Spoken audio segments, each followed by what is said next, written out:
Stairs is a first-person psychological horror game developed by GreyLight Entertainment and published by Digital Tribe. You experience the game through the eyes and camera of a journalist named Christopher Adams, who has been tasked with finding the stories behind 3 people. These people disappeared years ago, and one of them has been found murdered in an abandoned factory. So, have fun with that. You're equipped only with your camera and notebook, with the former being used for some puzzle solving further down the line. Given that I'm not the foremost expert on horror games, I figured it'd be best to consider what a good psychological horror game could do. One Google search and a quick read of the plot synopsis of The Shining later, I came to the conclusion that psychological horror places an emphasis on the creation of paranoia and less material terrors than more conventional pieces of horror media.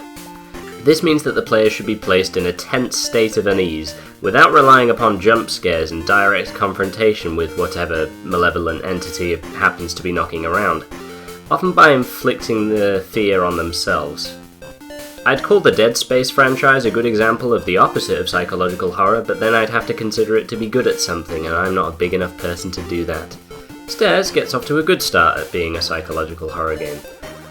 Its introductory sequence is somewhat conventional but effective, starting you in the outside world, then inviting you inside more glooming surroundings, and then very conspicuously trapping you within them.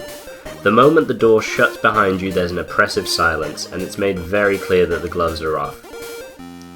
The soundtrack and sound effects pick up from there, and they do a very effective job of carrying the tension, of making an otherwise relatively harmless scenario seem fraught and sinister, even as you try to dissemble it and rationalize it. That's more or less the essence of psychological horror there, because you're made to fear the context rather than any particular entity. I think I can illustrate this reasonably well with an example. Without giving too much away, there's a point in the game at which the sound of humming evokes a sense of pants-shitting terror, and later on in the game the soundtrack carries just the faintest suggestion of humming. It dwells just on the periphery of the audible, and it's a nice touch that didn't go unappreciated. This is assuming I didn't imagine it, although if I did, then that's actually really cool too. In the first 2 acts of the game, visual scares are rationed very well indeed, and a fine balance is struck between apprehension and subtlety. Light is made to seem a precious resource, and darkness is considered very foreboding indeed. There's also an antechamber-esque element of recurring and illogical sequences, some of which occur on the titular stairs, though they're a small addition to the overall experience. There are moments where the game falters and jeopardizes the atmosphere it worked so hard to create. For example, when there is a confrontation with an antagonist, it is indeed quite stressful, but the fail states that can result from these confrontations are fairly sudden and underwhelming. It would be that much easier to dread the confrontation in the first place, in the knowledge that the fail state would be horrifying enough to make you want to crawl back inside the womb, or something less gross maybe. The structure of the levels becomes somewhat more predictable by the second act as well, and predictability is pretty much the bane of good horror. There's nothing fatal to the experience, the acts are variations on a theme rather than carbon copies, but you start to get a feel for the pattern of some relatively harmless exploration of an area, followed by a few half-glimpsed terrors and disturbances, and a conclusion involving a pressured life-or-death scenario. None of this has an especially big impact, however the third act is the major spanner in the works here. Ultimately that section of the game just falls a bit flat, with nothing much to keep the stew of fear and paranoia from the first 2 acts simmering. There's creepiness and eeriness, but the fear dissipated in my experience. It's surprising given how the first 2 acts are put together, and suggests that there wasn't enough time to script the third one to their standard. The very last sequence is well put together, but it's let down by the preceding 30 minutes or so, and isn't helped by the confusing plot. Stairs is robbed of a lasting impact by the fact that the story seemed opaque, or at least it did for me. There are notes and audio logs to collect in-game that add some flesh to the bones of the narrative, and I didn't collect all of them, but I did collect most of them, and the plot still felt like an accessory to the visuals. Stairs also has some strengths that aren't directly related to its adherence to a genre. The acts within themselves are usually well-paced and good-looking.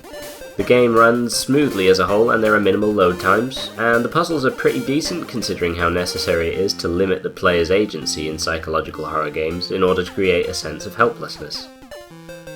With that said, there are also some bugs and inconsistencies that also need addressing. A simple one is that notes I picked up earlier in the game had voiceovers, whereas later ones didn't. I feel that it would probably be better not to have any voiceovers on notes, but it's a matter of taste. Bugs, however, are not, and I noticed a couple.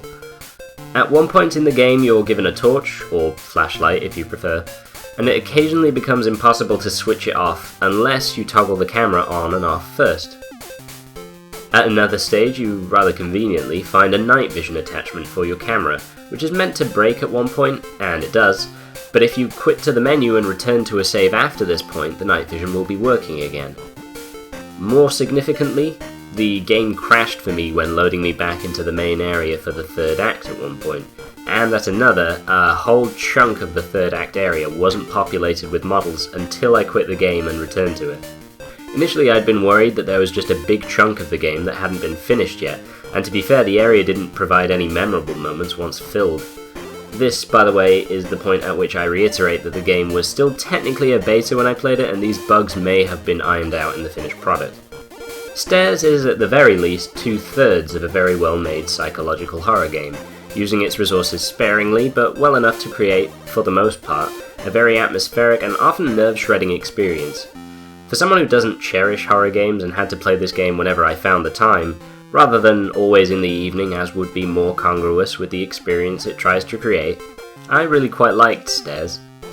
Above all else, it's loyal to the concept of a psychological horror game, and for those who are interested in that sort of thing, it's worth playing.